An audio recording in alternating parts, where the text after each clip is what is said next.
គឺអ្វីខ្លាំងចូលចាំឲ្យច្បាស់ក្រុមរូបាបំណាច់អ្នកកាន់ពុទ្ធសាសនាត្រូវចាំកិច្ចការនៃព្រះអង្គពេលព្រឹកត្រង់យាងបណ្ដាបាតាមផ្ទះមានញាតិចាំរងជួនមួយអង្គឯងជួនមានសង្ឃដំរងតាមសត្វមាននិស័យរសៀលត្រង់ត្រាសំដីធរដល់សត្វនេះក៏ដោយអាល័យបើសត្វមិនយល់ត្រង់ឧបមា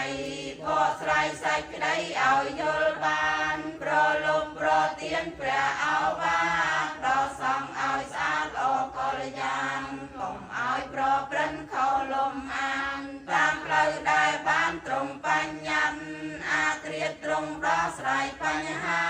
ដែលពួកទេវតាមកច្រើនក្តាន់សំដែងព្រះសូរឬបរមន្តតាមពពួកសត្វដែលសង្ស័យចិនភ្លឺប្រមានិស័យសត្វ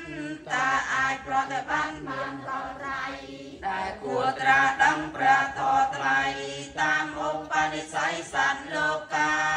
45ឆ្នាំឥតមានខ្វាំងព្រះអង្គនឿយណាស់លើមលូសាឥតមានសម្រាប់ព្រះកាយា